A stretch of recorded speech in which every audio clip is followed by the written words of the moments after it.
All right, good morning, everybody. It is 10:30 a.m. Glad y'all are out there. Give me just a second. I got to make some little adjustments here. We're going to give everybody a few minutes to come on in, and we're going to get this party started here shortly. So I am looking forward to this. Good morning. My name is Brian Trippett. I am known as the Front Porch Conservative. We're glad to have you. Just checking on some things right now because it's the first time I've ever really done this live like this. So I'm a little nervous. Not that I don't think we can do it. I've ever really done this live like this. Hang so on. I'm a little. Okay, there we go. All right.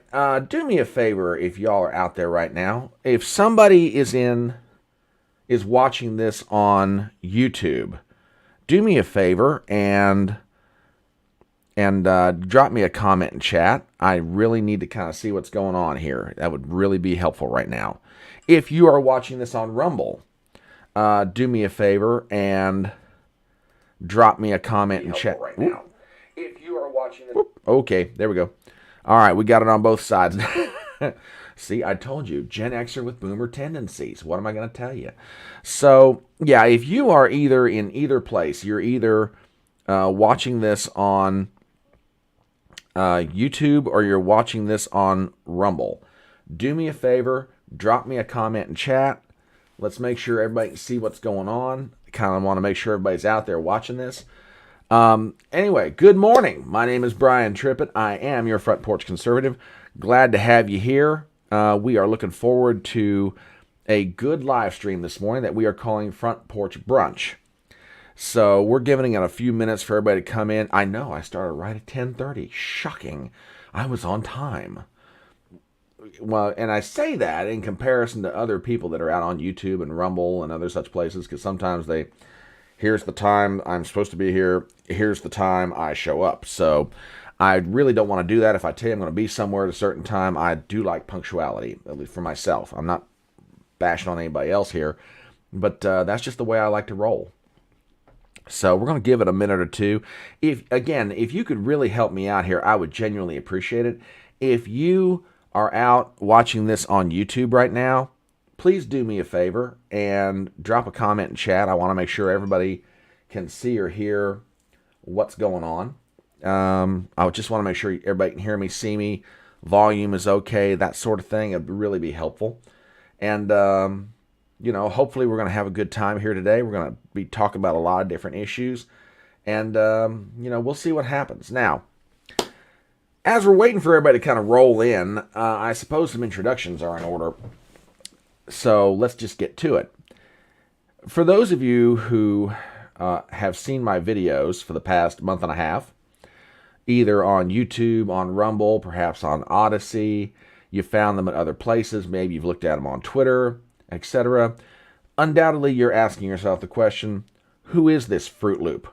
To which my response is, Fruit Loop, how dare you? I resemble that remark. My name is Brian Trippett. I am known by the social media handle, The Front Porch Conservative. And you might be asking the question, well, how'd you come up with that name? Well, there's two parts to it. One of them is I'm generally speaking a conservative, which I was on a live stream last night with Flagrant Triggers, Crash Mondo, and Forest Mommy. All three very good people. Check out their channels. Check out their Twitter.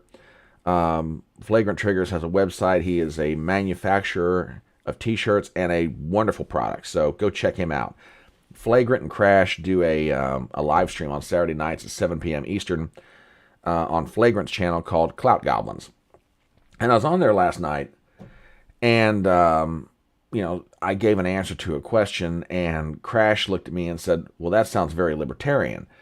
So when I say that I am a conservative, that's mostly what I am. I'm mostly philosophically conservative, and there's a lot of intellectual underpinning that makes that up. But there's also a dash of libertarianism, a dash of populism. But, for people trying to generally understand where I'm at philosophically, I just use the word conservative. It just kind of depends on what the issue is that determines, how conservative I may or may not be on something. So there's that part of it. The other part is the term front porch. And that is a tribute to my late uncle, my mother's brother. And here's the story. Toward the end of his life, because of certain physical problems that he had, he more or less became a shut-in. And if you know anything about myself and the members of my family, we have a compulsion to make sure that people are, well fed. No one's going to go hungry around us if we have anything to do about it. So on the weekends, my family and I would take him food to eat. He was able to take care of himself through the week, but, we always try to make it a point, especially on the weekends, to make sure we took him something. And, as we're prone to do because we're from the South, we are, not just going to drop off and go. We're going to sit around and talk because that's what we love to do.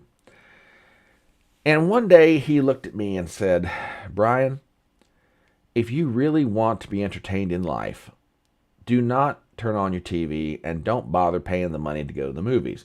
He said, "Just go take a chair and go sit down on your front porch.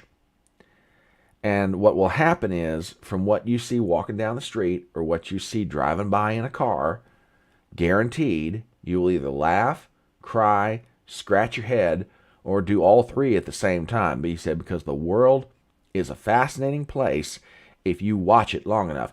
And you know what? The older I get, the more I am absolutely convinced he is completely right.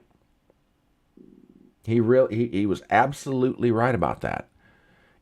Just go sit on your front porch. Or let's say you live in New York City and you live in one of those beautiful old brownstones and you've got a front stoop with a bunch of steps on it. Yeah, just go sit on the steps of your front stoop and just watch people. Of course, you might want to wear, these days in New York City, you might want to wear Kevlar and a helmet because it's a little bit risky up there, being out and about. But, safety concerns aside, just go sit on your steps and watch people going down the street. It is an absolutely fascinating thing to see. So, that's where the name Front Porch Conservative comes from. Now, all that said, what is the idea behind Saturday morning brunch? Front porch brunch, as we call it. And by the way, I see some people are starting to come in the room. Do me some favors. If you are here right now, be it on YouTube or be it on Rumble, would you do me a favor? Drop a comment in chat. Number one, I want to know who you are because, hi. Number two, I just want to make sure people can hear me and see me and they kind of know where I'm coming from. So please, if you're out there right now, don't be shy. I love you. I'm not going to pick on you. I just need to know, can everybody see and hear this live stream? I just want to make sure that people are aware of what's going on and that from the technical side that I'm okay here. So that's kind of my big concern at this point. So please, if you're in either place, either on Rumble or on YouTube, and you're out there, please drop a comment. You'd really be helping me out right now. Don't get me wrong. I'm used to talking to myself. I've been doing it for years. But, where you're sort of sitting there in front of a camera and you don't really have any feedback, live in your face, you kind of want to know, is this thing actually working? So it would really help me out right now. If you're in either YouTube or you're on Rumble, if you're watching this live stream, either place, please drop a comment in chat. Let me know that the volume is okay, the video's coming through okay. I just want to make sure the technical side of it's all right. So you'd really be helping me out here. Now, getting back to what I was saying, Front Porch Brunch. What is it? What is the point of this live stream that we're trying to do here? Okay, this is intended to do a lot of different things, but it is designed primarily with you, the viewer, in mind. Now, here's what I'm getting at. Oops. Sorry, folks.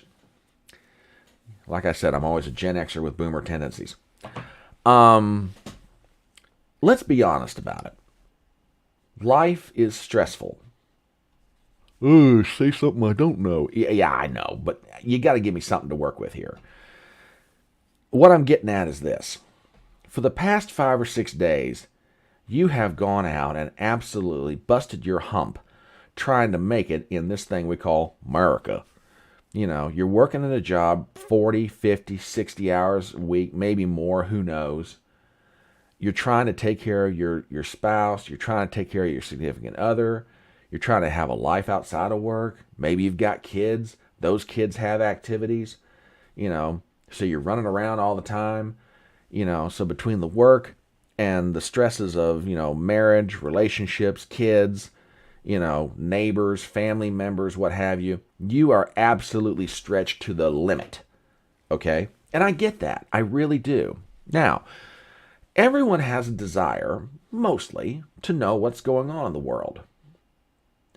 And the problem that you might have is this, is that, you don't always get the chance to look at the news. You might look at something on your phone, but just to sit down and just really chew through something, time doesn't necessarily allow you to do that. Now, that gets us to Saturday morning. Laying aside the desire to try to know what's going on in the world, Saturday mornings traditionally are that time of the week when you sit there and go, It's that period of the week when you start the process of decompressing. Now, this isn't always the case because, if you've got young kids or you've got kids that are involved in, social activities or they've got friends or whatever, it might be that you are, driving them somewhere or you're going to a ball game or whatever. And I get that. I understand. But my point is this. Saturday morning is, generally speaking, that period of the week when you actually get to unwind. Okay? And it's also a good opportunity for you to catch up on the news. So let's kind of like make this personal. Let's say that you're at home, you're walking around your slippers, your flip-flops, whatever. Maybe you've got a load of laundry in the washing machine. Maybe you are fixing brunch, some fruit, popcorn, whatever it is, fixing a beverage, maybe some orange juice, cup of tea, something stronger depending on what your needs are. And you're just looking for a way to decompress, but you're also looking for a way to okay, I have just spent the last 5 days killing myself, trying to make money, trying to do everything I got to do. What's going on in the world? Okay, that is why we're here, and this is where we here on the front porch come in. We want to give you the opportunity to continue the process of relaxing, decompressing from your previous week, and be able to unwind. But in doing so, give you a chill, relaxed atmosphere where you can find out what's going on and talk about it. Now, don't get me wrong. If you got stuff to do around the house, that's fine. Put in the earphones, put your phone in your pocket or whatever. That's cool. I get it. You still got stuff you got to do, even when you're trying to decompress. That's fine. But let's talk about the news. Let's do it in a chilled, relaxed manner. Let's give you the chance to unwind from your week, but let's also give you the chance to catch up on what's going on. So that when you go back to work on Monday or Sunday night, whenever you start your week, and you start the whole process of cranking up your stress levels again, God forbid, at least you'll know what's going on in the world, and if somebody asks you about it in the break room or whatever, you can at least talk about it. So that's what I envision front porch brunch to be. And now, some basic ground rules, all right? Basic things. I really don't care what you say. And what I'm getting at is this. You don't have to agree with me on everything. I don't expect you to, and that's perfectly fine. I'm sure that I won't agree with you on everything. If we actually sat down, just shooting the bull and started talking about things, we'd both find out there are things we don't agree on with each other. You know what? That's okay. That's perfectly fine. The only thing that I ask, if you're going to come to my electronic front porch, be respectful. You can bust people's chops. Don't get me wrong. Do it in a fun way. Have fun doing it. Just be respectful. Be kind. Be nice. Past that, I don't have too many rules. Short of things like, porn or other stuff like that. But generally speaking, be nice to each other. Let's talk to each other. Let's have fun doing it. So, as we're waiting around, looks like there's some people popping in the chat. We got a couple people over on Rumble. Got one person on the YouTube. So if you're out there, please let me know that you can hear and see this live stream. As I say, I'm doing this for the first time here, so it's kind of a weird feeling for me. I don't have any kind of a live feedback. So if you could drop a comment in chat, that would really be appreciated. Um, you know, as I say, doing this without someone else here to tell me, hey, your audio's good, or hey, your video's good, it makes it a little bit difficult. I'm kind of like flying without a set of wheels under me at this point, or maybe better analogy is working without a net. So if you're out there, be it on Rumble or on YouTube, just give me a comment in chat and let me know that that audio is good, that video is good. You can see and hear me, and I just want. And the other thing, like I said, I just want to know who you are. I'm not going to pick on anybody. Just say hello, tell me who you are, and let's start talking about the news. So that's who I am, and that is what I envision Front Porch Brunch being going forward.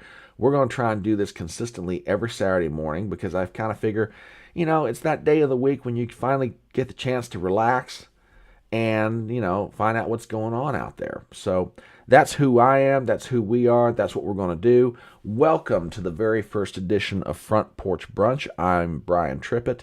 I am your Front Porch Conservative. So let's get to some news items that have recently happened, and let's talk about them for a little while, shall we? Now, I suppose we may as well get into it because this is one of the biggest news items of the week, and it happened on Friday, which, is not the day of the week you normally expect to see news drop. But when it comes to this issue,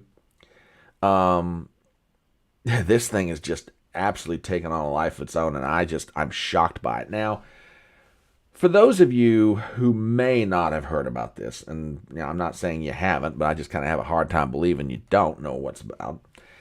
Bud Light and Dylan Mulvaney. Now, for those of you out there who have not heard about this, or you haven't really had the time to dig into it, let me roll this back a little bit and give you like the 2-minute drill here as far as what's been going on and what's happened.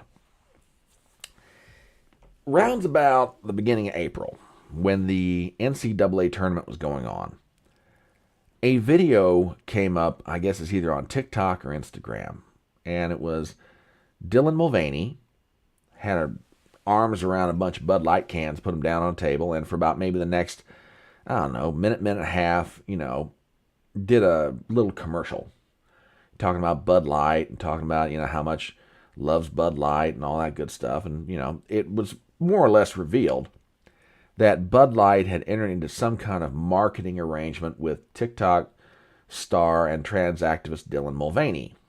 Okay, all right, fine. So that was like the beginning of April. Well, news about it got out, and all hell broke loose.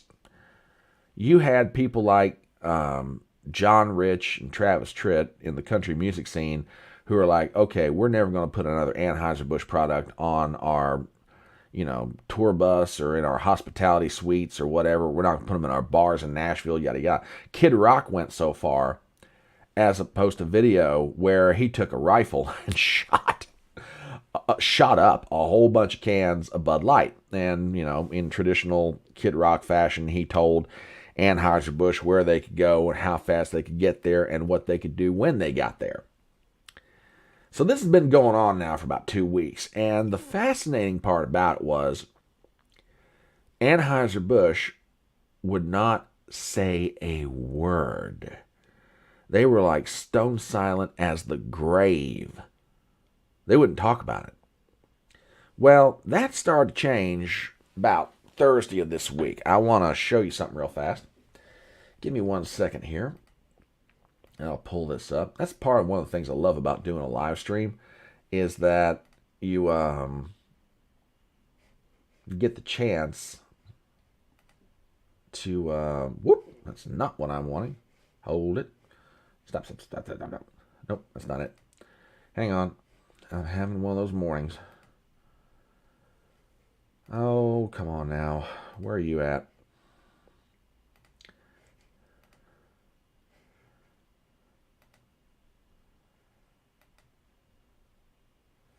Oh, that's why. Duh. Okay, jeez. All right, here we go. Now, come on. What is your problem?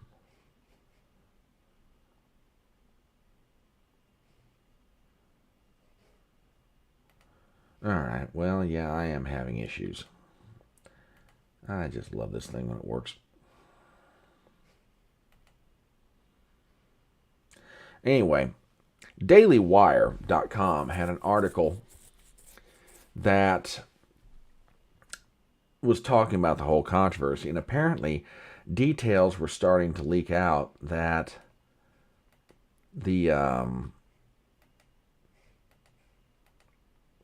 there we go, that supposedly executives at Anheuser-Busch were not aware of the fact that the vice president for Bud Light's marketing department and or her staff had entered into a marketing agreement with Dylan Mulvaney. Now, I want to back up and just, go over some thoughts that I'd had about this. I put a couple or three videos out this week about it, which, by the way, for everybody who watched them and subscribed to my channel and shared them around, bless you. I have to admit, I didn't quite think those videos would get the reaction that they did. Which I think speaks to, I don't think Anheuser-Busch realized what kind of reaction they were going to get when they entered into this marketing agreement. Now, let me go back over a couple thoughts I had. Number one, my interest in this subject really has nothing to do, in one sense, with Dylan Mulvaney and the trans issue. I mean, I've said it before and I'll say it again. If Anheuser-Busch wants to pay Dylan Mulvaney to market their beer, and Dylan Mulvaney wants to take the contract, okay, I'm a red-blooded capitalist. Go on and do it. The reason that I was interested in this story had more to do with the fact that that I couldn't believe that Anheuser-Busch, a company as old as it was, had been around as long as it had, would get into this kind of situation where it was almost like they were tone deaf and didn't realize who their customers were. So that happened on Thursday. Well, now the big news that dropped yesterday was the fact that finally, Anheuser-Busch broke their silence. So what I'm going to show you next is the apology that Anheuser-Busch issued. And I'm going to read this verbatim from top to bottom, so forgive me in advance. This comes from the desk of CEO Anheuser-Busch, Brendan Whitworth, or Whitworth, I should say. As CEO of a company founded in America's heartland more than 165 years ago, I'm responsible for ensuring every consumer feels proud of the beer we brew. We're honored to be part of the fabric of this country. Anheuser-Busch employs more than 18,000 people, and our independent distributors employ an additional 47,000 valued colleagues. We have thousands of partners, millions of fans, and a proud history supporting our community's military and first responders, sports fans, and hardworking Americans everywhere. We never intended to be part of a discussion that divides people. We are in the business of bringing people together over a beer. My time serving this country has taught me the importance of accountability and the values upon which America was founded: freedom, hard work, and respect for one another. As CEO of Anheuser-Busch, I am focused on building and protecting our remarkable history and heritage. I care deeply about this country, this company, our brands, and our partners. I spend much of my time traveling across America, listening to and learning from our customers, distributors, and others. Moving forward, I will continue to work tirelessly to bring great beers to consumers across our nation. Brendan Whitworth, CEO, Anheuser-Busch. Now, a few thoughts about this apology. People were kind of quick to call it just that, an apology. And I've got a couple or three things with the wording of this. Now, people are going to sit there and say, oh, come on, Front Porch, now you're just digging for the sake of digging. Well, no. An apology consists of several different things, okay? It's the acknowledgement you did something wrong. It is the willingness to go to the party that you injured, to look them in the eye and say, I made a mistake. I was wrong. I am sorry. Please forgive me. If those are the elements of what makes up an apology, then I will respectfully submit to you what Brendan Wentworth and the folks at Anheuser-Busch put out is not an apology. Now, it kind of skirts around the edges of being an apology. It kind of makes you feel like they're giving an apology, but it's not an apology. I'm sorry, it's not. And again, I am not trying to keep this controversy going any more or any longer than what it has to be. Believe me, there are bigger issues going on in the country right now than us sitting around arguing about who ought to be promoting whose beer. Okay? We got a whole lot of problems right now. The foundations of the house are crumbling, buckling, getting really shaky. We need to go working on the foundations of the house, so to speak. So worrying about beer is not and should not be the biggest and highest priority of everybody in the country as far as I am concerned.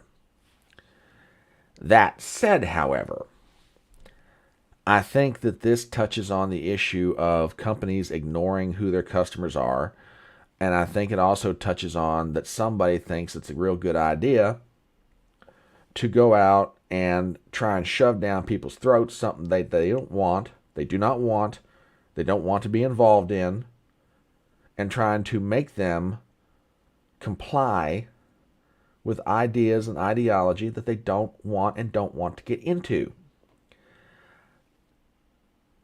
You can make, some people are going to say, well, the reaction to Anheuser-Busch is transphobic. No, I don't think that's it at all.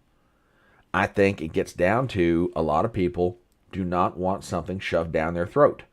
And I think a lot of people, regardless of whether they go to the movies, regardless of whether they're watching television, regardless of whether they take their kids to a theme park, regardless of whatever it is, they feel like that ideology is being shoved down their throat and shoved down their kids' throat and shoved down the throat of their spouse or their significant other everywhere they turn. And they simply want, some places in their life where they have peace. And, sitting down, drinking a beer, in the minds of most people ought to be one of those places. You're supposed to drink beer to relax, unwind. Instead, now you got a whole controversy about the whole trans issue because someone who claims to be trans is getting up in your grill on the can of your favorite beer. That's what's got everybody bent out of shape about this, among other things. This doesn't have much to do with Dylan Mulvaney, if you get right down to it. This is the American people looking at a corporation, a corporation that's traditionally viewed as an American corporation going, what in the world are y'all doing? Are y'all crazy? So, yeah, you got to understand the reaction that people have. Now, a couple things. And these are responses to folks who left comments on my videos about this. And these are not digs at anyone. They're corrections for my part because there were a couple of things I misspoke, and I will take responsibility for it, okay?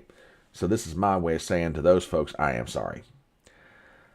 I made the comment that trying to report factually something about the CEO of Anheuser-Busch, I said he's a former Marine. And one of my viewers of the video, dropped a comment, said there's no such thing as a former Marine. There's a retired Marine, and he's right. When it comes to the Marine Corps, to a man or woman, they'll tell you there is no such thing as a former Marine.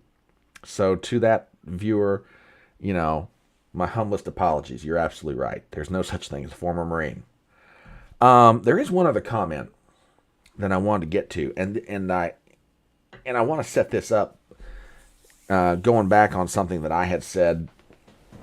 My reaction to that story about that the CEO, well, I should say, high-level executives at Anheuser-Busch didn't realize that they had entered into this marketing agreement with Dylan Mulvaney. And I made the comment at the time that I had a very hard time believing that they didn't know about the marketing agreement that Bud Light had entered into with Dylan Mulvaney.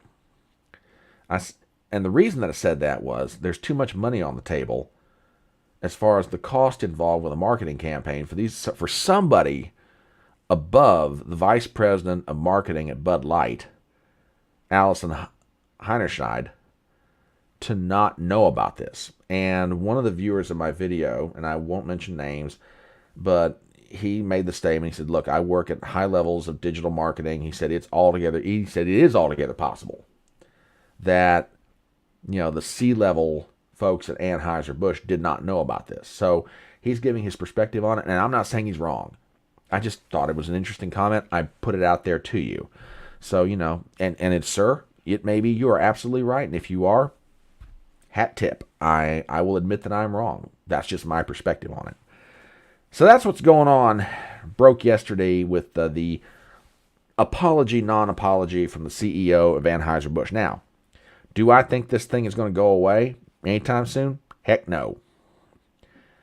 I think when sales numbers on Anheuser-Busch products come out in the next few days, in some parts of the country, you're going to see them take a hit. Maybe some places you won't. But I think there's going to be a significant dip. And if I'm wrong, I'm wrong. I just don't think that this is just going to be some blip in the corporate life of Anheuser-Busch. They were bleeding financial blood over this thing before that statement came out from their CEO. How much they bled is probably going to be borne out in the sales numbers, which, if we can see what they are, we'll find out real fast what kind of effect this had. So, anyway, that's what's going on with America and Bud Light. Yeah, real men of genius. So, well, as we get ready to transition to our next topic, I see there are some people out on Facebook, not Facebook, excuse me. Jeez, I am a boomer. There are people out on YouTube, and there are people out on Rumble. First of all, hi, how you doing? Welcome to the Electronic Front Porch. We're glad to have you. My name is Brian Trippett. If you are watching this live stream, please do me a favor. As I'm kind of working without a net here, if you can hear me and see me and everything's coming through okay, please do me a favor. Drop a comment in chat and let me know. I won't say I'm nervous, but I kind of feel like I'm flying blind here. I've got no real way of knowing if the audio's okay, if the video's okay. I just want to make sure that, if people are going to stop by, and we're always glad to have you. You're always welcome on the Electronic Front Porch anytime you want to walk up the steps and pull up a chair. We're glad to have you. But I just want to make sure that the experience for everybody is a good one, that you're having fun, that, the technical parts of this I don't have to stress over. So if you're out there either on YouTube watching this or if you're on Rumble, please drop a comment in chat. Let me know that the audio and the visual are okay on this and that I'm coming through fine. And, and if I need to move the mic or whatever, just let me know. I'd really appreciate it. Like I say, welcome to the Electronic Front Porch. This is our first Saturday morning brunch, a time where you get to unwind, catch up on some of the news that's going on in the world, and have some fun doing it. And I am your front porch conservative, the ringleader of all kinds of foolishness. So, let's get into another subject that has kind of been percolating under the surface in America for the past few months, couple of years, maybe 3 or 4 years, depending on where you are in the world. And I've got to give a hat tip right now to a young man out of Minnesota named Aaron Imholt, who is the owner, operator, ringleader, master of ceremonies, whatever title you want to give him, of the Steel Toe Morning Show. Now, Aaron and his wife, April Imholt, run Steel Toe Morning Show. It is a streaming radio show, for lack of a better term for it, on YouTube. They're on Rumble. Aaron has a background in broadcast media. He used to work for radio stations in the Minnesota area. And he decided that he wanted to strike out on his own for various reasons and start his own show on the internet. And I came across Steel Toe Morning Show probably October, call it about 7 months ago. I was watching Chrissy Mayer's Content House live from Orlando, Florida, and one night when everybody was, gallivanting about in Orlando, there were a few of them back at the Content House, and they were having a discussion. Well, all of a sudden, in pops, Aaron and April Imholt from Steel Toe Morning Show. And I will say this to him. He and I will probably never meet in life. I don't know that we'll ever talk to each other, but, laying aside his crazy antics and, everything else, he is absolutely good at what he does.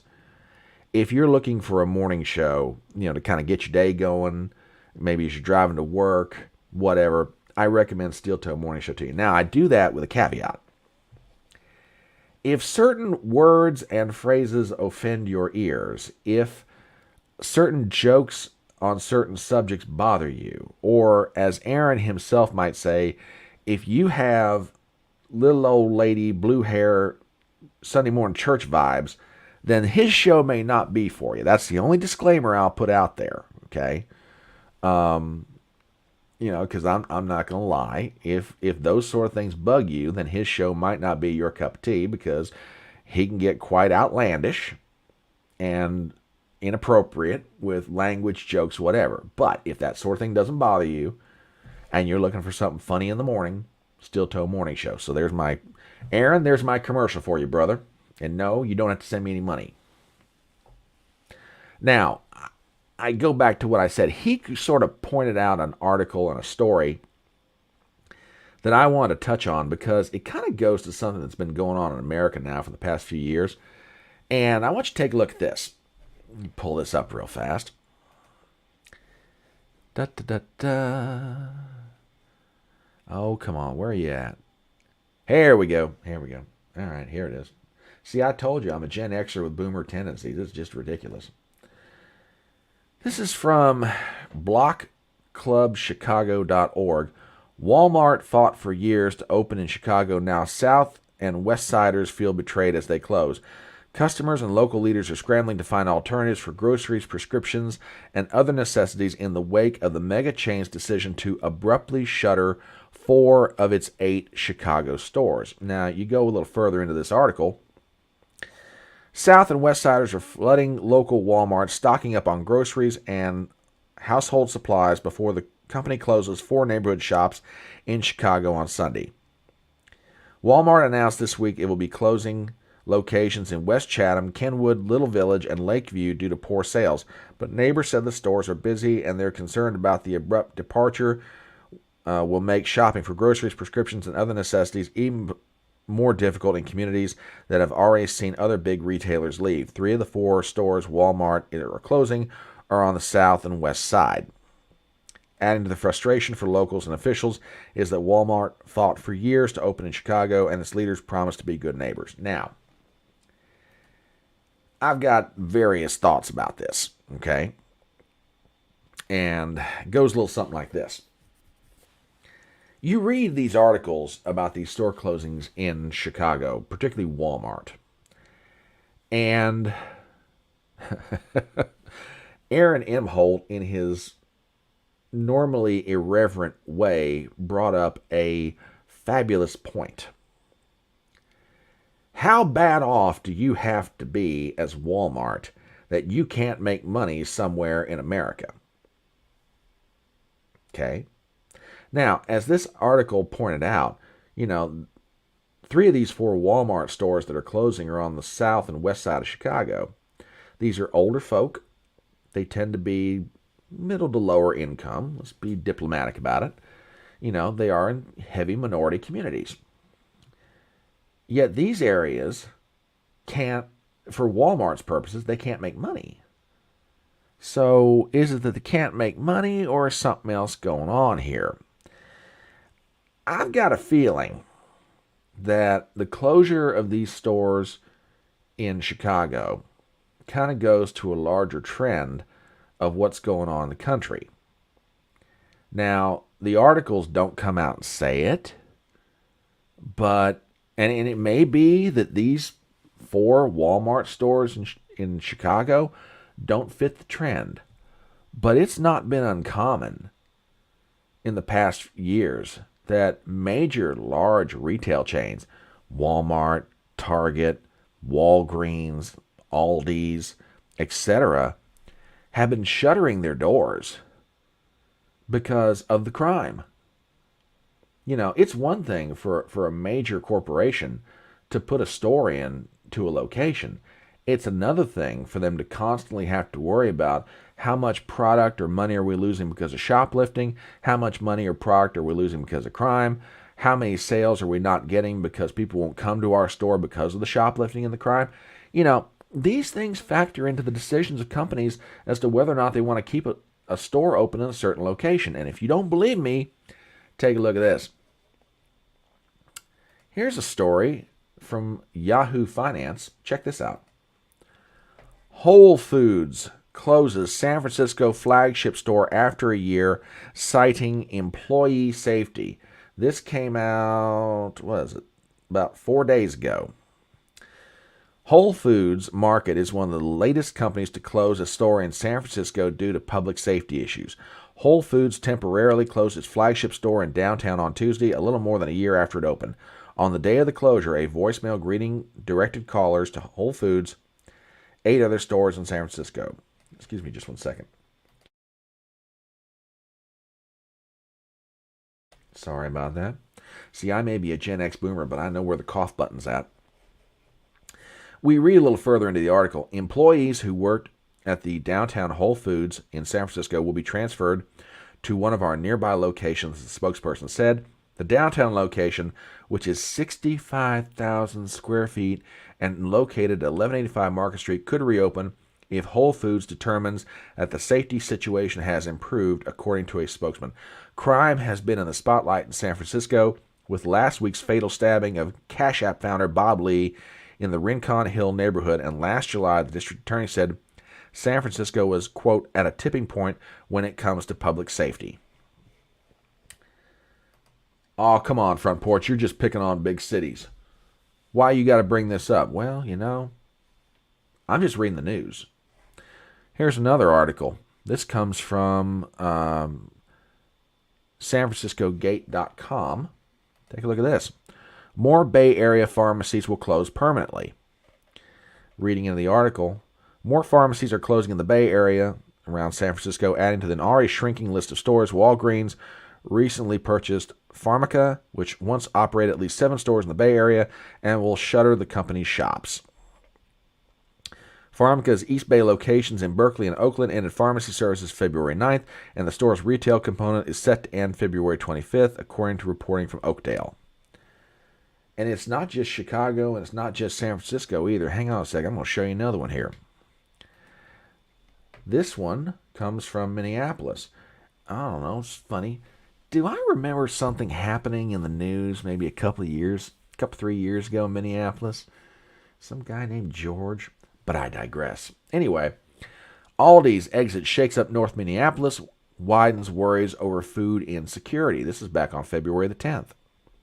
Shocked, sad, disappointed. Those are some of the reactions Aldi shoppers like Trina Summerall had when they heard the store was closing. Summerall filled up her cart with food items from Aldi on a recent afternoon. You have a lot of residents over here that don't have vehicles, so it becomes a food desert. Me, I drive. I can go anywhere I want, but for the people that lack transportation, it's more of an expense for a taxi cab or Uber to get their groceries home. That's a valid point. Completely valid. The store opened in 2008. An Aldi spokesperson called the closure a difficult decision and said it was due to the inability to renovate the store to accommodate our larger range. It also noted its lease was ending. Okay. That's what they're saying. And again, that may be totally true. Maybe it doesn't have to do with crime or shoplifting or whatever. But stores and chains like this are closing all around the country. I even heard a story out in Portland, Oregon. This one blew my mind. Those Walmart stores in Chicago? There's about 3 or 4 of them closing. I think the last Walmart stores are closing out in Portland, Oregon. Read a report. I didn't have the article pulled up. I wish now I had. So what's going on? Is it just, people don't like big cities or they don't like shopping in big cities or what have you? No, I don't think it's that. It's like I said, I think it's an issue that major corporations like Walmart, Aldi's, Walgreens, etc. I mean, name the store, name the location, are located in places where crime, shoplifting, in some case, God forbid, riots, and other, like Philadelphia. I was a tweet that I saw about a week ago of people just, ransacking a Walmart. Random homeless guys going through a Walmart somewhere. I'm not sure if it's Philadelphia or some other city, but people are recording this stuff. People are seeing it live in real time. And not just that people are seeing it, these companies that run these major chains are seeing the exact same thing. And let's be honest, they've got major investments here. We're talking about millions and millions of dollars. They don't want to keep a store open where they think they've got to constantly be on guard against, shoplifting and crime, destruction of property, etc. Now, in some cases, they'll come out and tell you flat out. I mean, back earlier this year, Walgreens told San Francisco, we're shuttering our doors. We can't keep doing this. Now, some people said that they were, overplaying what was happening, and there was a little kumbaya moment later on. But, corporations are trying to say it without having to be blatant in saying it. We can't keep our stores here. They're not safe. When you have stores that are closing down, I mean, Whole Foods is a great example of this. Literally, they're saying, we cannot guarantee the safety of our employees. And consequently, they have to close their stores. If you're them, do you want to run the risk of a lawsuit because somebody got stabbed or, God forbid, got killed, one of your employees? I mean, it's bad enough the crime, bad enough the shoplifting, bad enough everything else. Do you want it on your conscience that you tried to make a buck and in doing so that led to somebody's death? And then the survivors turn around and sue you? Nobody wants that. All the businesses are looking for. I mean, there's a contingent of people in America today, mostly on the left, that, bash big business. You need to give people a living wage. You need to make sure that this. Well, no, a business's first obligation is to be profitable and make money.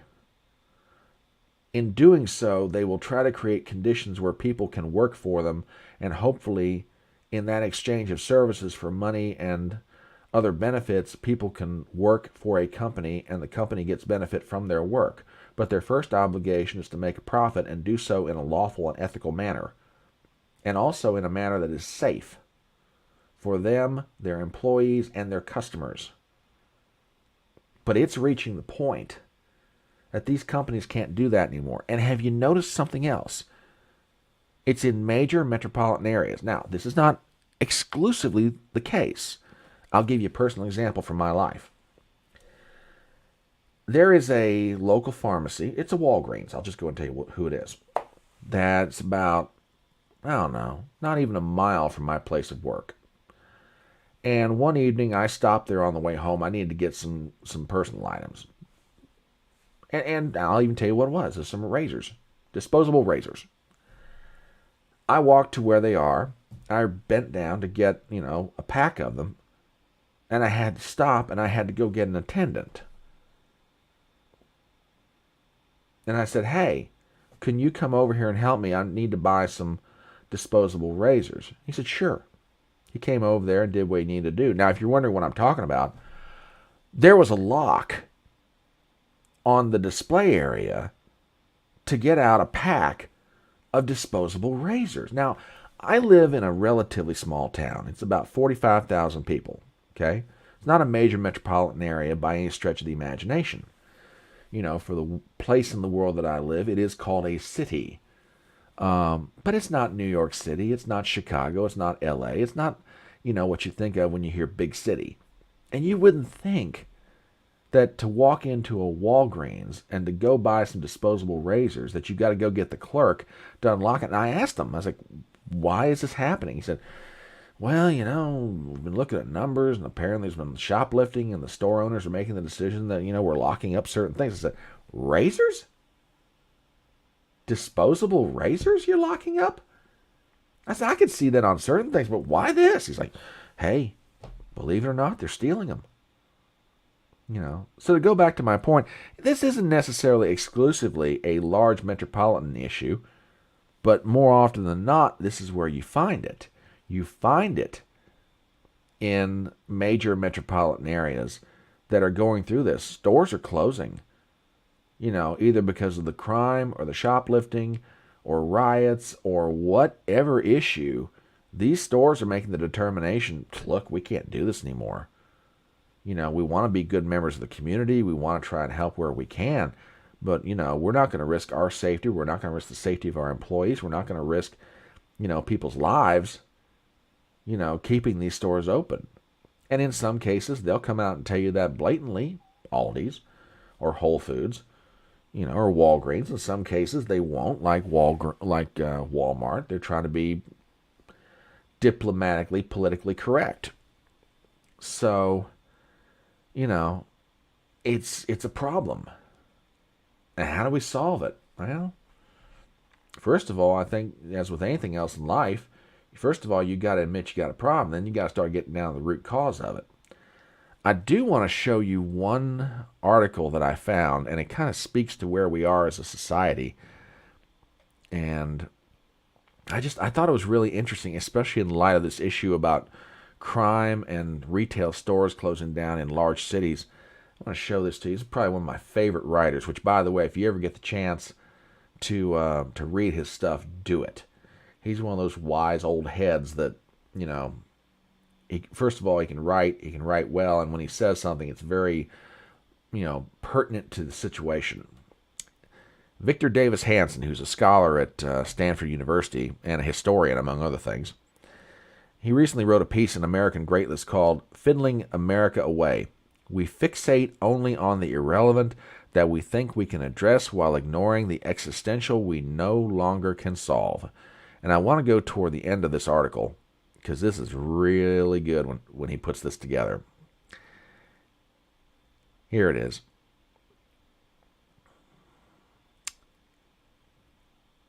Yeah, I want to start from right this point right here. And talking, and the first 3/4 of the article talk about all the major issues going on in America as it relates to foreign policy, but he also starts getting into some domestic issues. And this is really good. And the paragraph before was talking about what's going on in American universities, so I'm going to pick it up from there. All know that a few expulsions of the elite and pampered lawbreakers, talking about students at universities, would restore sanity to lectures. All know that administrators either side with the culprits or fear from their own careers would suffer should they enforce the rules they are charged to uphold.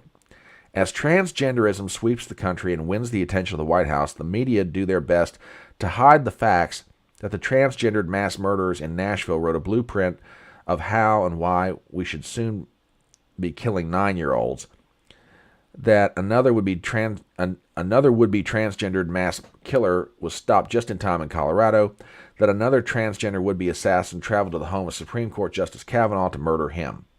To speak truth that men, not just in cross-dress performance, sexualized dance skits for audiences that include children, but remain both exempt from legal ramification and are in hot demand, is nearly felonious. Best-selling author J.K. Rowling, Dennis Great, Martina Navratilova, and All-American swimmer Riley Gaines, they all cannot go out in public alone without assuming they will be physically attacked by the, quote, peaceful transgender community. Their sin, the mere suggestion that those born as biological men cannot declare themselves women and thus assume thereby they are. So America suffers the sins of omission, and this kind of ties everything together. Squabbling over the non-essential and commission, losing wars, going broke, ruining its economy, flirting with civil war.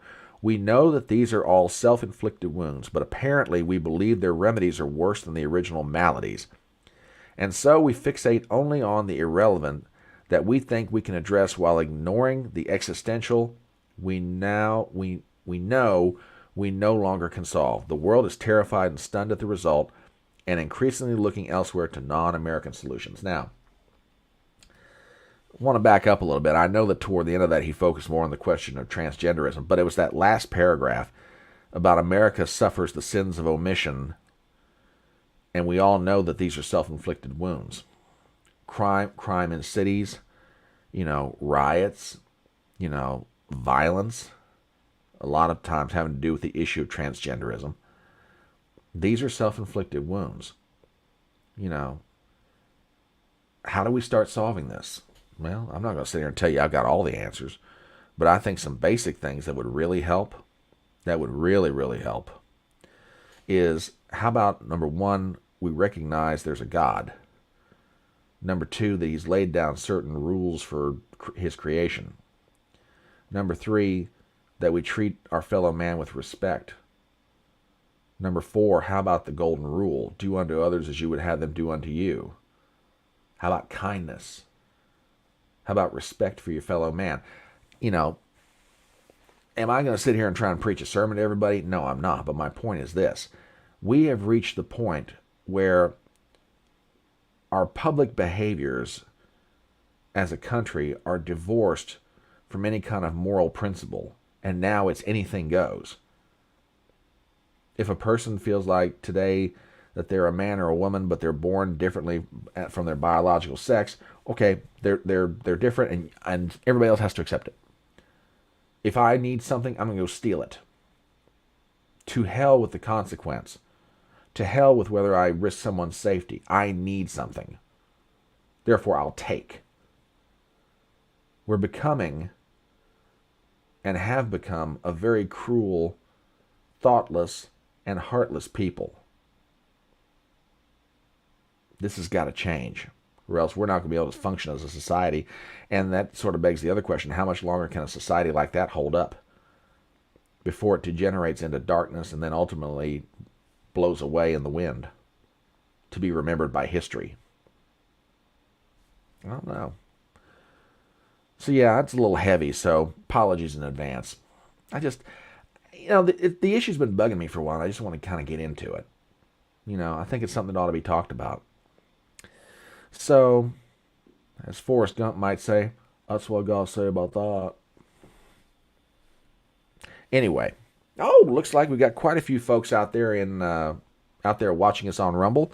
Bless your hearts, we're glad to have you. Good morning, my name is Brian Trippett. I am your Front Porch Conservative. Hey, do me a favor. Let me know who you are. Say hello. Drop a comment in chat. I'm glad to have you. Glad you're here. Let me know who you are. Looks like we got a few folks watching on YouTube. Glad to have you. Drop a comment. Let me know you're here.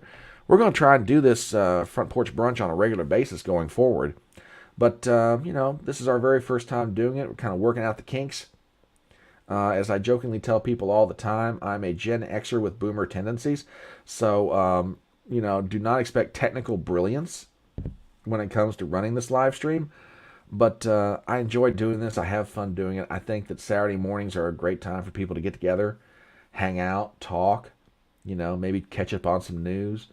Or as we say here in the South, tell a few lies and see if we can't solve all the world's problems. Some things about me. I am your Front Porch Conservative. My name is Brian Trippett. Been doing videos now and now doing live streams. I've been doing about a month and a half. And for everybody who's subscribed to my channel, be it on YouTube or on Rumble, thank you. From the bottom of my heart, I genuinely appreciate it. As I tell people all the time, you don't have to agree with me on everything. I don't have to agree with you on everything. But stick around long enough. Let's see if we can't, talk some of this stuff out. See if we can't figure out what's going on and how to make it a little better. Who knows? Out of all this, maybe somebody comes up with a really good idea and, they go on to do something great with it. So, yeah, we're glad. Yeah, it looks like it's about 14 people out there watching this on Rumble. Yeah, good morning to you. We're glad to have you. I raise a glass in your general direction. By the way, don't judge. This is not liquor. It's sweet tea. Yes, I am from the South, and we put sugar in our tea. So there. Yeah.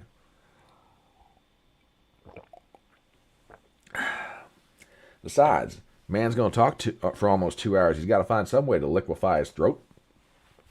keep the old vocal cords loosened up a little bit. So yeah, we'll have some sweet tea. We'll have some water. And oh, hey, hello. We have a first comment from. Okay. From TBV 2021. COG Command Continuity of Government discovered by Derek Johnson Blueprint. Okay, thank you, sir. Thank you. I will check that out. Definitely want to take a look at that. Thank you so much for dropping that in. You are my very first person to chat on my live stream. So TBV 2021, thank you. Welcome. We're glad to have you. Thank you so much. I will absolutely take a look at that. Discovered by Derek Johnson, The Blueprint. Okay. I will definitely take a look at that. Thank you so much. Yeah, if you're out there, like I said, it looks like we got about a dozen or so watching on Rumble right now. If you're out there, hey, drop a comment. We're glad to have you. I don't know, going over the YouTube side, there's some folks watching, so, don't know who you are, but don't be a stranger. Let me know who you are. But TBV 2021, thank you so much for that very first comment. I genuinely appreciate it. We have hit a milestone in my social media content creation career. I have my first comment in chat.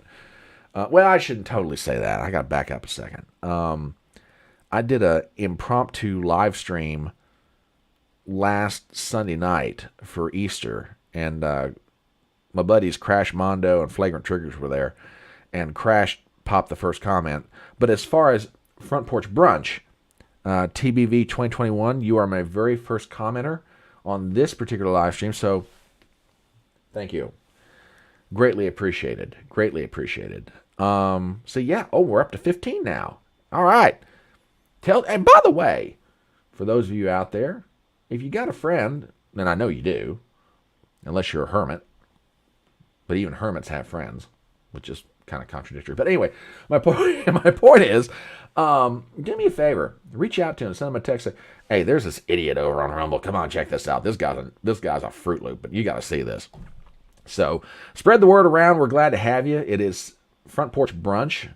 My name is Brian Trippett. I am your Front Porch Conservative. As time goes by and we do more of these live streams, I'll share a little bit more of the details and the background about who I am and how I came to be what I am and where I am and why I am and all that good stuff. So I'll try and do it without putting you to sleep, But yeah, this is Saturday morning brunch. We're talking about the news. And I want to switch gears a little bit from the cultural and get into the political, if I may. There is a story that's been, I guess it's going on about 10 days now, and this to me is absolutely amazing. And it has to do, I guess, more with the question of American foreign policy than it does anything else. For those of you who don't know what's going on, I'm going to back this up a little bit and rewind it and kind of play it from the beginning. About, call it maybe 10 days ago, there were documents, Pentagon documents, that began to leak online. They showed up on the app called Telegram. They started showing up on Discord. They started showing up in various other places. And when I say Pentagon documents, I'm not talking about, layouts of how to get to the first restroom on the first floor of the building for the Department of Defense. I'm talking some high-level stuff. All of it having to do with the war in Ukraine. Oh yeah, now you begin to see why everybody in official Washington is just got bent out of shape over this. Basically, what we've been told by the U.S. government for the past year or more is that the Ukrainians need our help. We're going to supply them with weapons. We're going to supply them with money. They're standing strong against Russian aggression. And, it's going to be a hard slog. But, hey, the Ukrainians are fighting valiantly, and they're winning, and we just need to be there for them, and they can win this thing. They can slug this thing out. Okay. Well, along comes this leak of documents from the Pentagon, and to quote a line from a Gershwin song, it ain't necessarily so. Now, the upshot of all that is the FBI, which I could argue couldn't find a burrito in a Taco Bell bag sometimes, all of a sudden got off its backside and they've made an arrest. So let me take you now to a headline from last week. Take a look at this. FBI arrests National Guardsman in leak of classified documents. Authorities say Jack Tejera, a 21-year-old member of the Massachusetts Air National Guard, posted sensitive materials in online chat group. Read a little further into the article from North Dighton, Massachusetts. The FBI arrested a 21-year-old member of a Massachusetts Air National Guard on Thursday in connection with the leak of dozens of highly classified documents containing an array of national security secrets, including the breadth of surveillance the United States is able to conduct on Russia. Air First Class Jack Douglas Teixeira was taken into custody to face charges of leaking classified documents after federal authorities said he had posted batches of sensitive intelligence to online gaming chat group The Thug Shaker Central. Now, I mentioned this in my video last week.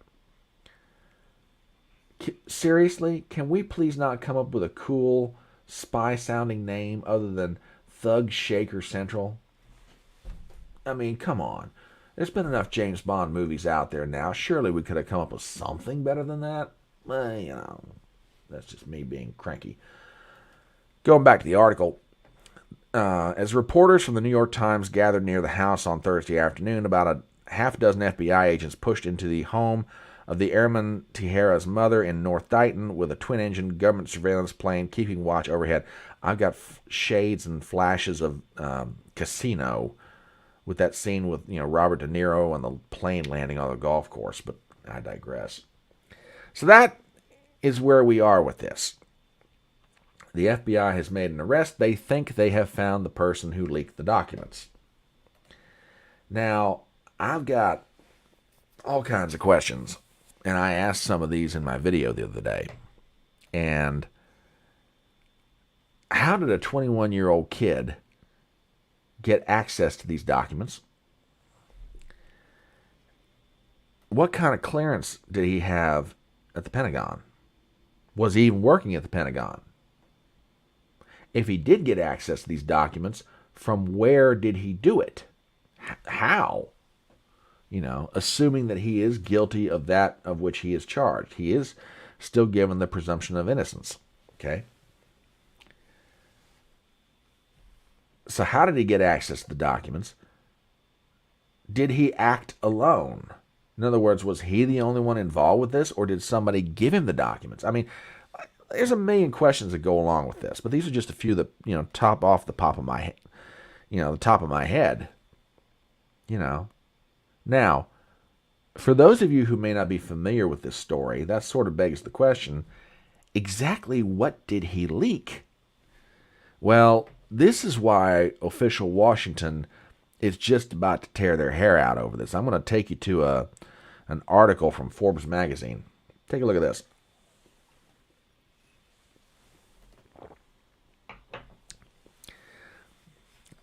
Top line: U.S. intelligence documents leaked on social media over the past 2 months cast doubt on the federal government's public display of confidence in Ukraine's ability to fend off Russian forces and indicate vulnerabilities in key U.S. partnerships, according to new revelations about the disclosures that come as U.S. officials scramble to assess the scope of the damage.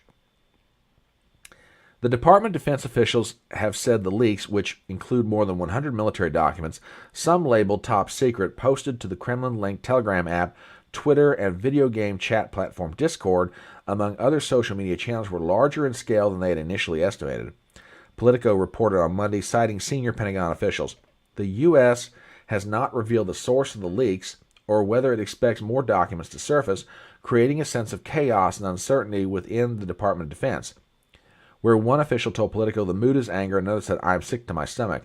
The documents include a trove of information about Ukrainian military efforts, including a top-secret file that contradicts President Joe Biden's public expressions of confidence in Ukraine by revealing U.S. officials believe Ukrainian forces could run out of weapons within a matter of weeks and fall well short of their goals for a spring counteroffensive against Russia, according to multiple sources.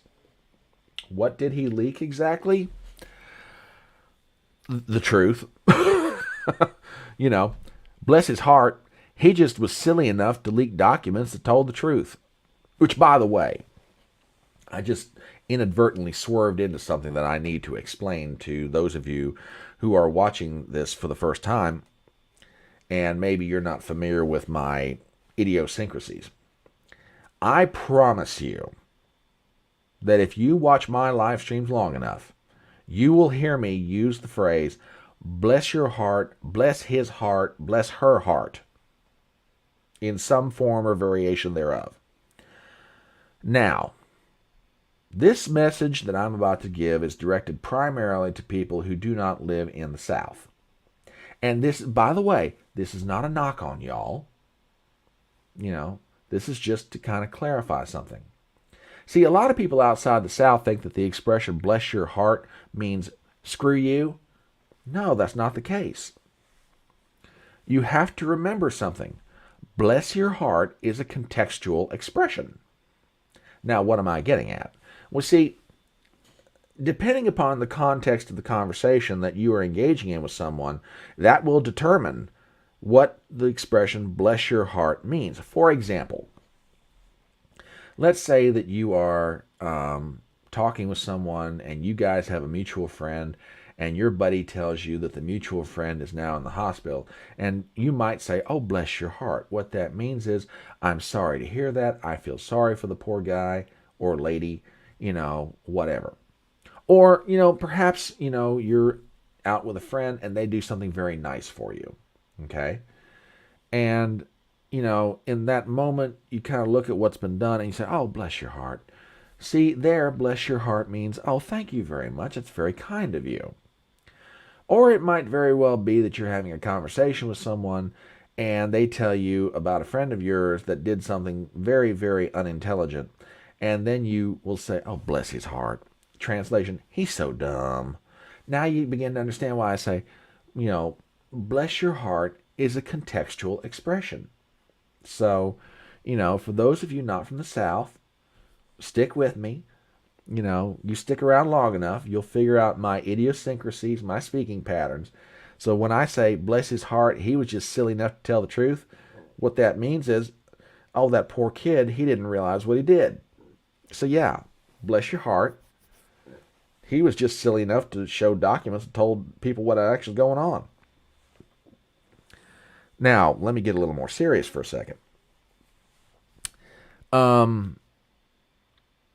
These documents that have been leaked, and of course the Pentagon, the State Department, the White House, they're challenging the authenticity of them. Well, okay, fine. That's a whole other argument.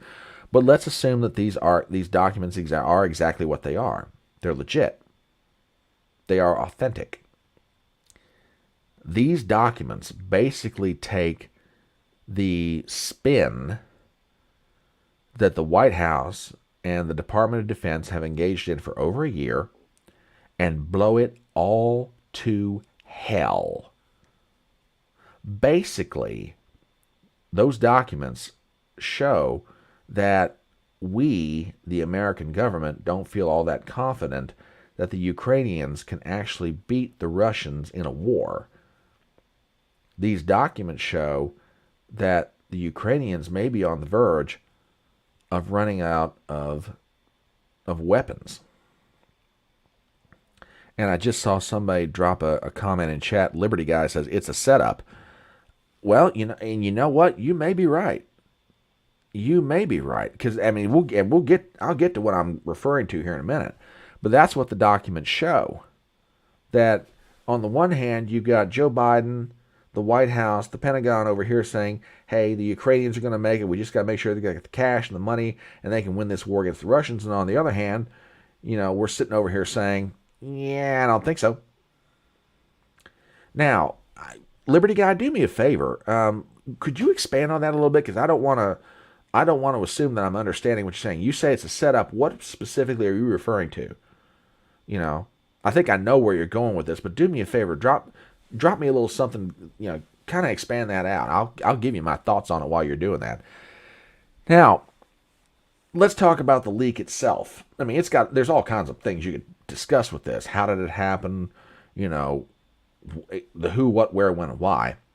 There is, however, a theory that's being thrown around. Now, some people are going to say it's conspiratorial. Well, you know, as the running joke goes these days, what's the difference between a conspiracy theory and the truth? Oh, about 3 to 6 months. So there's a theory floating around that the release of these documents may be the very thing that the government needs to back themselves out of a very bad situation that they've gotten themselves into. In other words, somebody thought it was a real good idea to get into a proxy war with the Russians and use Ukraine as our front man.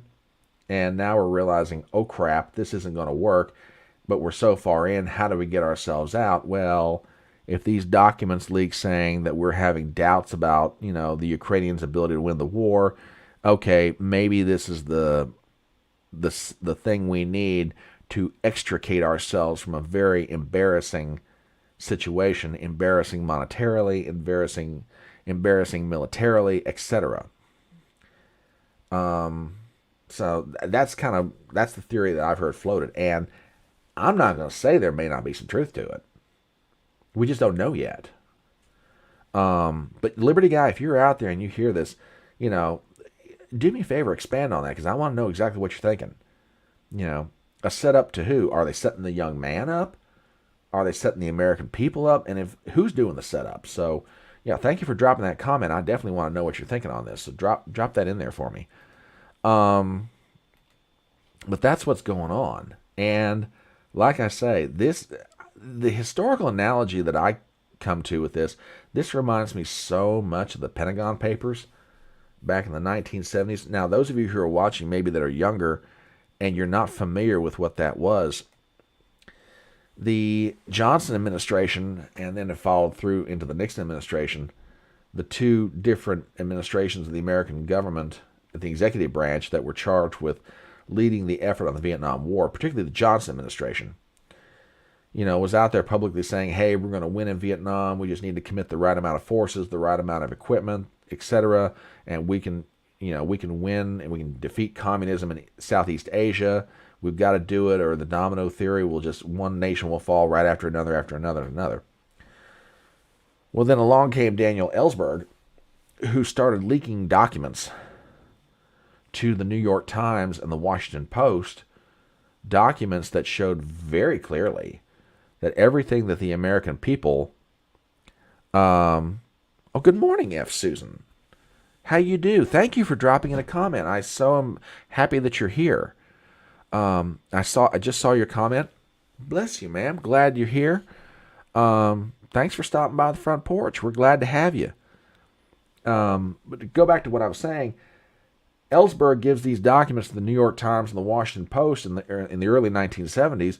The Times and the Post published them, and it shows that everything the Johnson administration was saying, and to some extent the Nixon administration, was just not true. And that's historically what this reminds me of, this leak of these documents regarding Ukraine. You got the government telling the American people one thing over here, and over here's documents saying here's what the truth is, and those people telling us one thing about Ukraine are most certainly not telling us what's in these documents.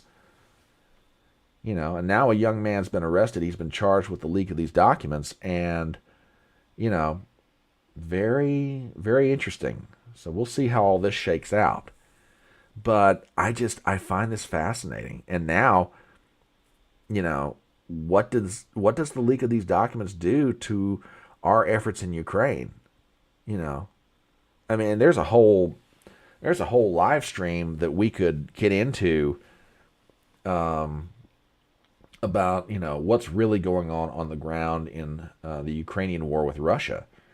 You know, are we being told the truth by the press? Well, I guess that sort of depends upon who you listen to and who you ask, but that's a topic for another day. But anyway, I found this stuff very interesting about this leak, the arrest, everything else that went along with it, and it's amazing. I've got a video out on my channels, so stop by, take a look at it.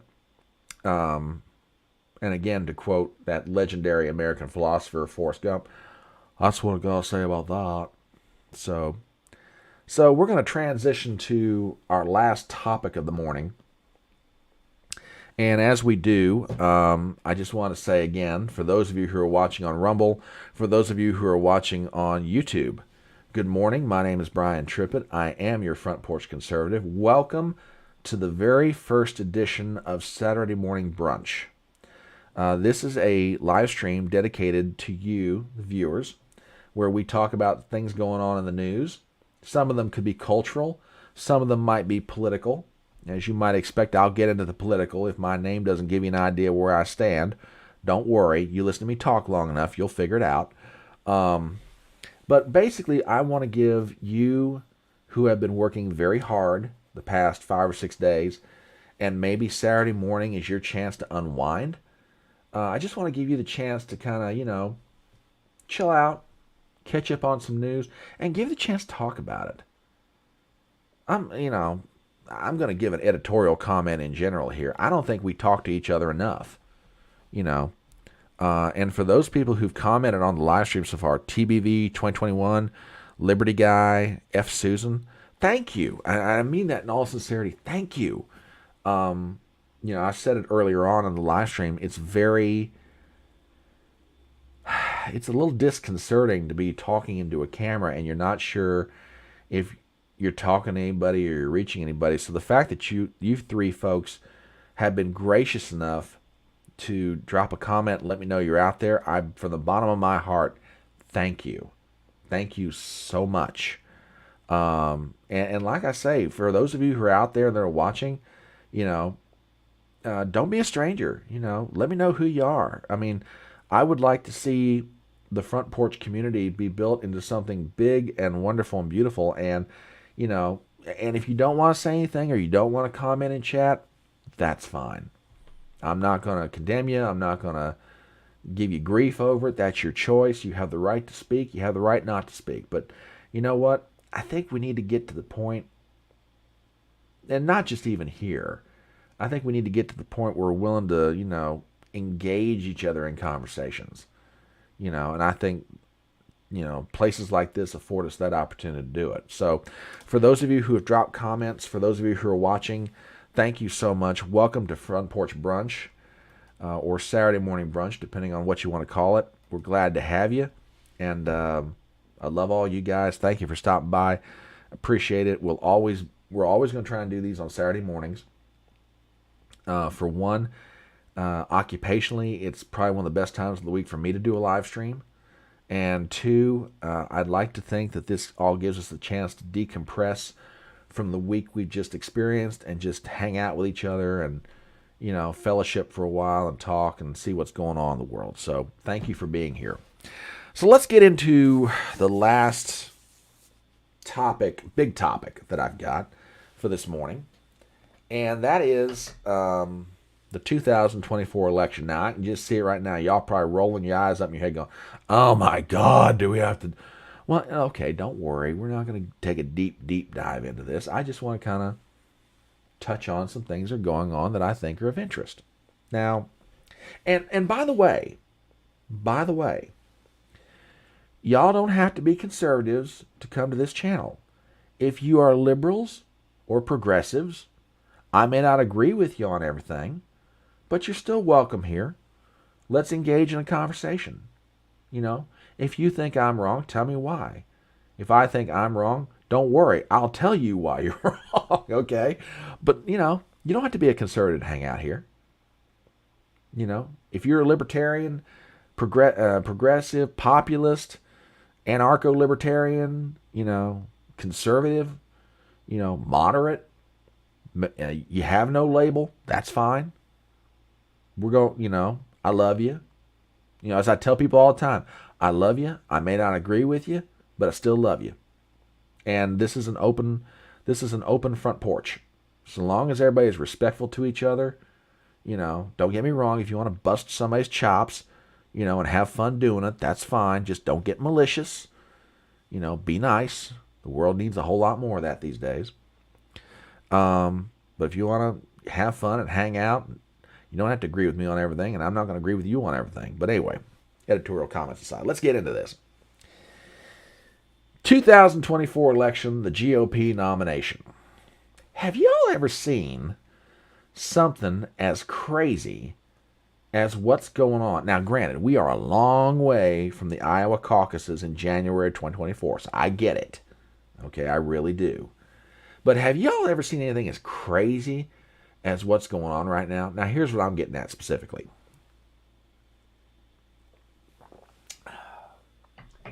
So Donald Trump, the former president of the United States, wants to run and see if he can win the Republican nomination to run for president again.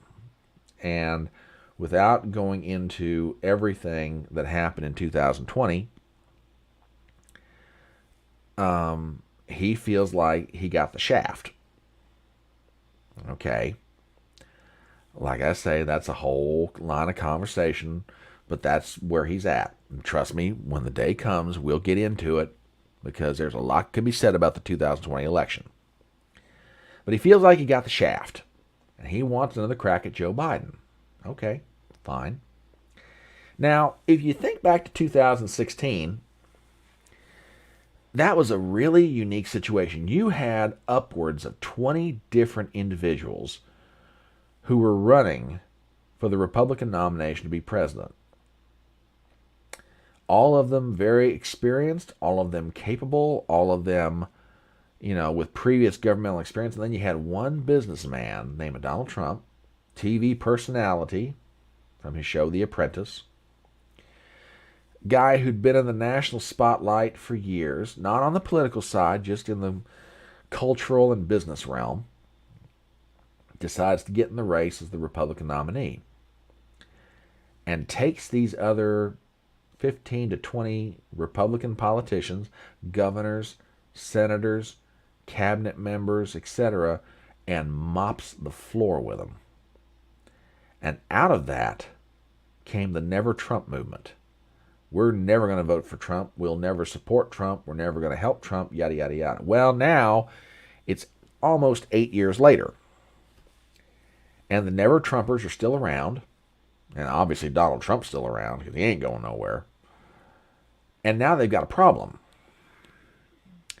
Back in 2016, they tried to coalesce around one person to defeat Donald Trump and prevent him from taking the nomination. They couldn't do it. What happened in most of those primaries was that Donald Trump would be running against 3 or 4 different people. Well, everybody else not named Trump would divide the vote, and Trump's base, which was, in the primaries about, call it anywhere from 30 to 40%, that's all he needed. And he won and dispatched all these very experienced, very capable, very intelligent, very articulate politicians to the ash heap of political history. Well, the same thing's starting to happen again. And the would-be not Trump guy might wind up being Ron DeSantis, the current Republican governor of Florida, because he's flirting very hard with the idea of getting into this thing. But a funny thing has happened along the way, which is outside of the Republican nominating process. You could make an argument that Donald Trump is probably one of the most persecuted politicians in America today. That man has had everything about his life examined to a degree I've never seen done to somebody. His business dealings, his presidential dealings. You've had a raid on his house at Mar-a-Lago over, supposedly documents that should have been returned to the National Archive. But the reality is, if you read the news correctly, there was a secured skiff installed at Mar-a-Lago, and those documents were kept under lock and key. So you got that going on. Now you've got an indictment up in New York City, Alvin Bragg, over the payments that were made by then Trump lawyer Michael Cohen to the porn star Stormy Daniels. Okay. And people who don't like Trump had thought, aha, this indictment's going to take him down. We're not going to have to deal with Donald Trump anymore. Well, I got bad news for you. Take a look at this. These are polls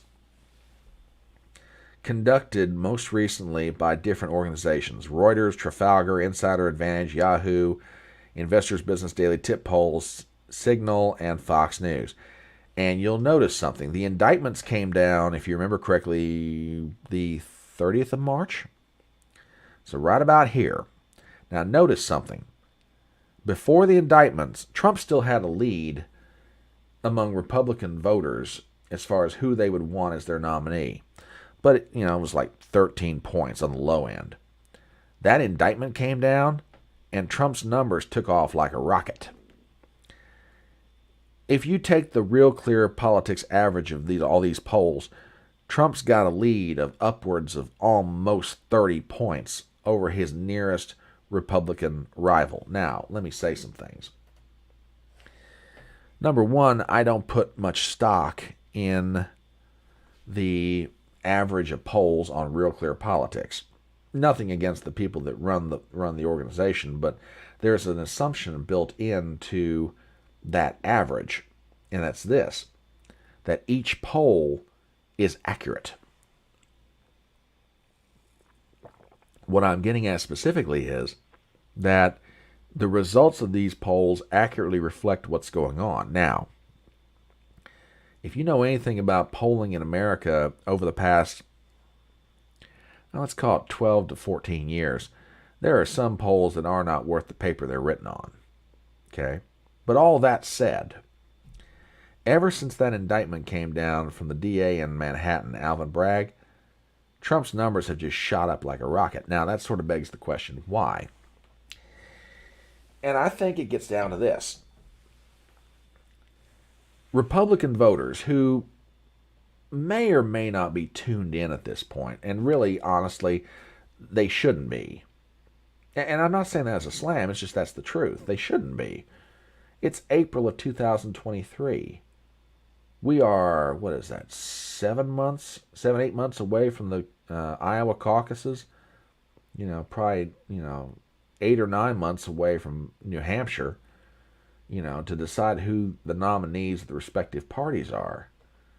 No, they shouldn't be tuned in. They ought to be focusing on things like, their jobs and their families and everything else that goes along with that. So not tuned in yet. But when that indictment came down, it was the effect of absolutely smacking everybody and saying, hey, pay attention. And when they saw what was going on, they're like, this guy's getting railroaded. Now, we can get into a discussion, and we probably will one of these days, about, the charges that Alvin Bragg, the DA in Manhattan, has brought against Trump. But we'll just suffice it to say it's a very weak case. And I'm not saying that because I'm pro-Trump, not Trump, whatever. It's just a pretty weak case. Okay? But laying all that aside, people are looking at this, particularly Republican voters are looking at this, and they're going, this guy's getting railroaded. Which gets to the question in their minds, why is the establishment, be it Republicans or Democrats, so desperate to keep Donald Trump away from the Republican nomination and away from the general election? Now, the Republicans will sit there and tell you, well, we don't think he represents the best chance to win. That's most Republican politicians in D.C. or the political class or whatever. The reality is they just don't like Trump. They never have, they never will. He's bad for business. Not the business of governance. He's just bad for business in general, the business of lining their pockets or enriching themselves monetarily or in terms of influence or status or whatever. Trump is bad for their business. The Democrats don't want him because they also understand something. If Trump were to win the 2024 election, he would take some kind of a wrecking ball to a lot of what they have set up. See, this time around, Donald Trump knows how much of an enemy the deep state is. And he'll do a lot to try to undo it. Now, I'm not going to be Pollyanna about it. I'm not going to sit here and tell you that the moment that Donald Trump be sworn in, that everything in the American government, starts, everything is sunshine and roses. It's not. There's a lot of things that need to be done to improve how things are currently operated in the federal government on so many different levels. Okay? But the Democrats are terrified of the fact if Trump were to get in, he'd have the opportunity to start undoing a lot of the things and systems they put in place that not only benefit them, but also benefit them politically. And they do not want those institutions or arrangements or setups or laws touched. Because they've come a long way, baby, toward getting what they want, and they're not going to watch Trump undo it. So, you begin to see now why Republican voters looking at all this begin to realize, oh crap, they really don't want him in. You're seeing them coalesce around Trump because they realize that a man being persecuted like this is somebody maybe they ought to pay attention to. Which is why, in large part, DeSantis, Mike Pence, Nikki Haley, Asa Hutchinson, whoever else might get into this thing, is not getting any traction. Now, all of that said,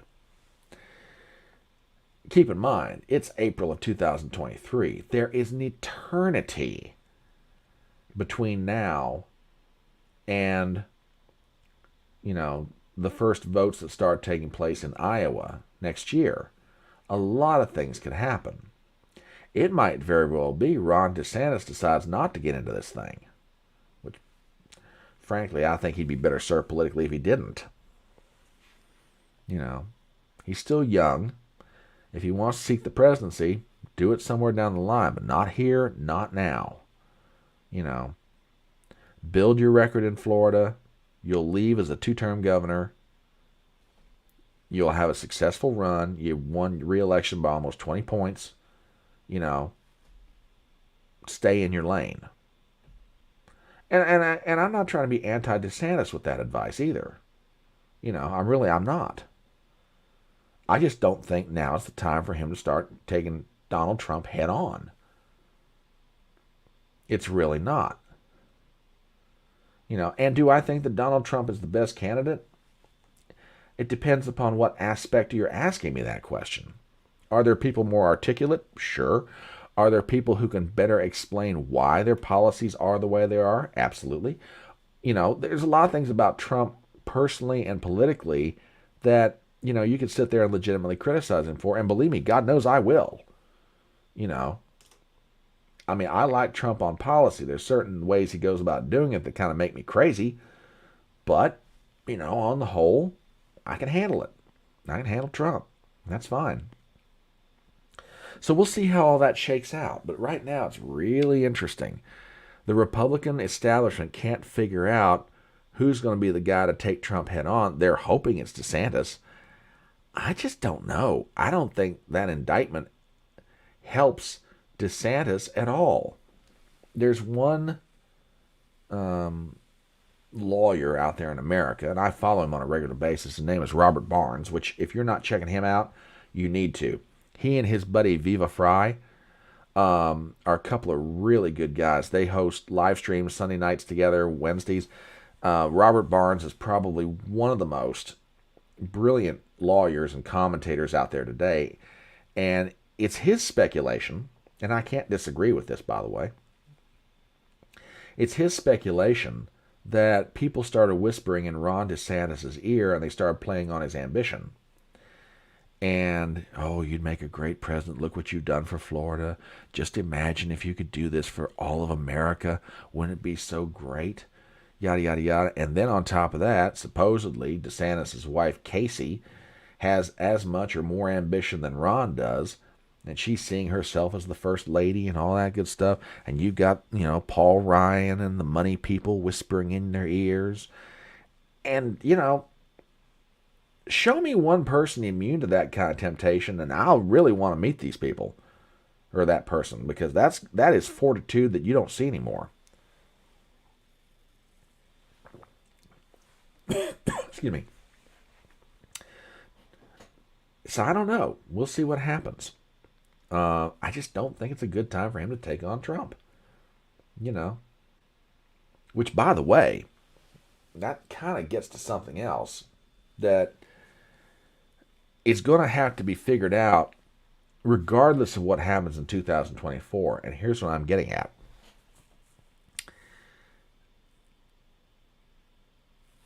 When Donald Trump leaves the political scene, regardless of what happens in 2024, the Republican Party has got an enormous problem on their hands. And you see this problem every time that Donald Trump is not on the ballot. And this has happened in 2018.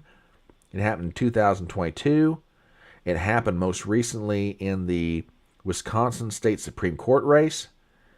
When Donald Trump is not on the ballot, there's a certain percentage of the Republican vote that does not show up. Now, a lot of people will attribute that to, well, okay, it's an off-year election, it's not presidential, people don't come out to vote in off-year elections. Okay, I'll grant you that part. I'll grant you that. But this phenomenon that started happening in the past 6 to 8 years goes beyond that. Now, notice that I said earlier, Republican vote. See, I don't know that you can call the supposedly Republican vote really Republican. It's more accurate to say it's the Trump vote. It's even more accurate beyond that to say it is the old Ross Perot populist vote. And this goes back a whole lot of years, so hang with me for a second here and I'll explain what I'm getting at. Go back to the early 1990s. And remember the days of George Herbert Walker Bush. Well, believe me, I'm trying to forget them, but I kind of have to remember them because I'm a commentator, and if I don't make commentary about something, I'm not a very good commentator. And I also am a bit of a historian. And the other part of it is I got a memory like an elephant. I've got a brain like a steel trap.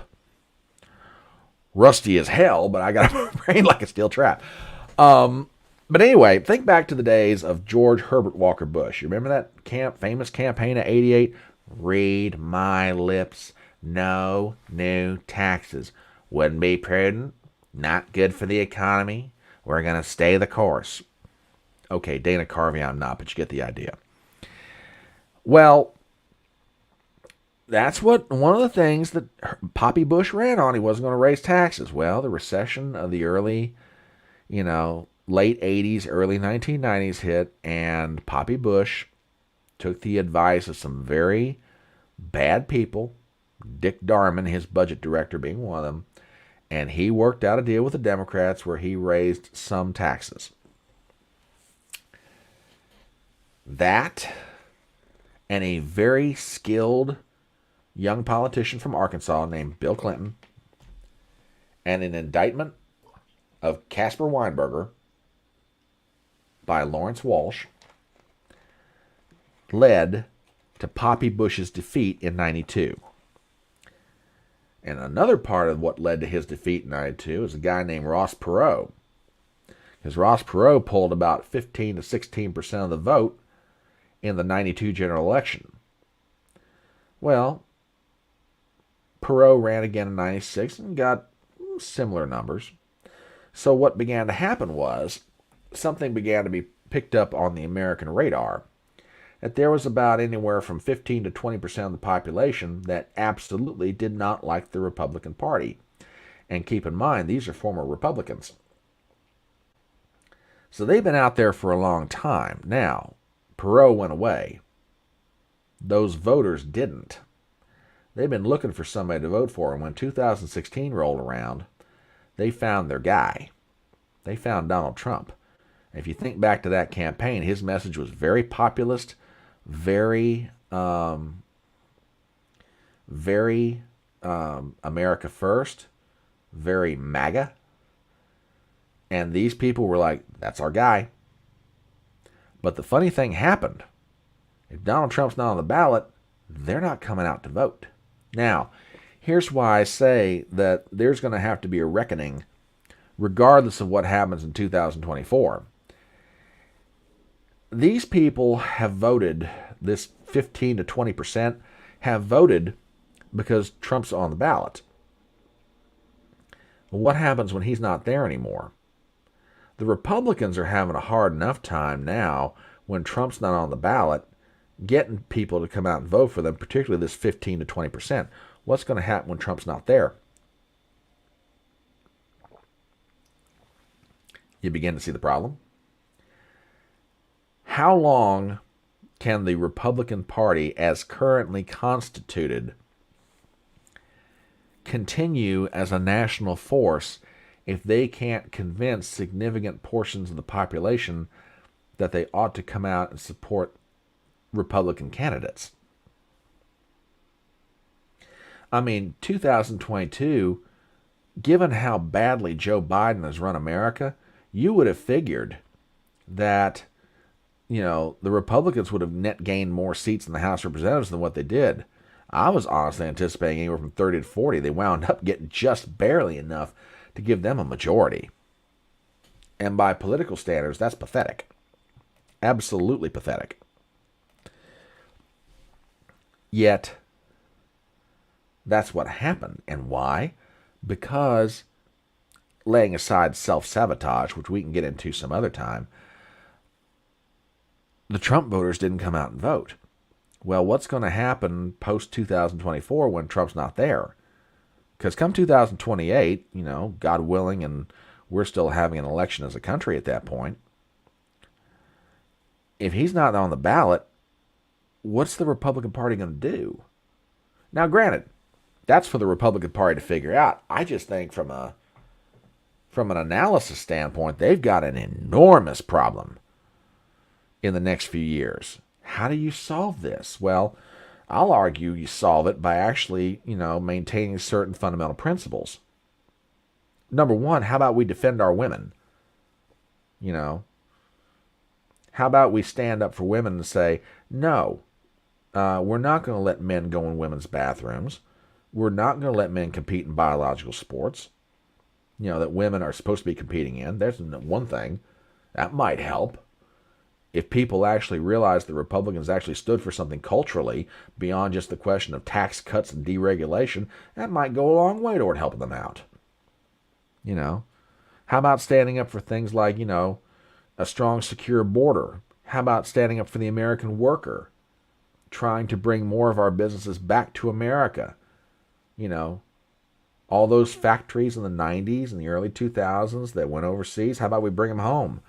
Let's let Americans have jobs again. Not only control our border, but control our immigration system. These are the things that the Trump voter, that's what they care about. And that goes back to the days of Ross Perot. Those were his issues. That's what he was looking at. So, hey, Flagrant's out there. Oh, thank you, brother. Morning Flagrant Triggers. Good dude. Check out his channel. Yeah, that's right. I forgot. Oh, yeah, I forgot. Nerderotic is doing a live stream this morning. A member stream. So, that's okay. That's okay. We've got about 15 folks over on Rumble, and glad they're here. And I see Flagrant's in the house. And, brother, I'm glad you're able to show up. So, dude, always glad to see you. Always glad you're here. There's 2 or 3 people watching on YouTube right now, so that's kind of cool. But yeah, the Republican Party has a big problem going forward. Big problem. So I just think it's going to be fascinating to watch. I mean, this whole thing leading up to the 2024 election is going to be fascinating because there are going to be so many characters that play out in this thing. Which maybe sometime we'll get into a discussion of Robert Kennedy on the Democrat side. That's going to be fun. That's going to be very interesting to watch. But, yeah, it's about, what is it now? 12:20? Oh, okay, cool. As I say, this is our very first front porch brunch. And for everybody who's stopped by, for everybody who's dropped comments in chat, especially on the Rumble side, thank you so much. I am so glad you're here. Or, if you are still here, glad you're here. And glad you stopped by. And I don't expect everybody to hang around for the whole 2 hours or so. I get it. People have lives. But like I said, I just kind of figured this is like a good time of the week to kind of hang out and, do stuff together. I'm planning on doing a Saturday morning brunch next week. I might move up the time a little bit because of a family event that I want to be a part of. My oldest great nephew is playing Little League Baseball, and I'd kind of like to see the game. And I know what time the game is, and I can still do a front porch brunch with you guys and, still be able to catch his game. So, we're going to start wrapping this up. We're going to shut it down a little bit before the advertised time of 12:30, but that's okay. As we do, again, I want to thank everybody who stopped by. Love all of y'all, seriously. And do me a favor between now and next week. I will do my best to advertise this. I really will. But if you've got friends out there who you think would enjoy these kind of conversations, just kind of hanging out, relaxing, unwinding a little bit from the week, talking about the news, giving the take, hearing a take, and do it in a very relaxed, cool manner, please spread the word and say, there's this weirdo who wears a fedora that we really think you guys would like. He's kind of Southern, so you gotta put fast forward on his speech pattern, but aside from that, it's not too bad. So, if you've got friends that you think would enjoy this, please spread the word about this little live stream. We're going to try and do this every Saturday, usually between 10:30 and 12:30, unless something comes up that I alter the time. But I want to do it right here. I just think it's a good spot in the week to do it. I have channels on YouTube and Rumble. If you're not a subscriber, please do so. As I jokingly say in all my videos, we're a going little concern. I'd like it to be a going big concern. And again, if you have people that you think would enjoy the content, please feel free to share the link around. I'd love to, let this thing grow and be something wonderful. So yeah, share it around, and I'd love to have the help. And I appreciate everybody who has subscribed to the channel, and they do share the links, they hit the bells for notification, all that good stuff. You guys are awesome. Thank you for being a part of our very first front porch brunch. Like I say, we're going to discuss the news. We're going to do everything we can to try and just bring awareness to the things going on in the world. So with all that said, we'll be back next week. Please look for new videos on my channels on YouTube and Rumble. I try to put out one video a day. And I love all of you guys. And I will leave you with the words of that legendary philosopher Tom T. Hall. A line from his song called The Poet and the Cowboy. Remember, it's faster horses, younger women, older whiskey, and more money. Thanks for stopping by. We'll see you.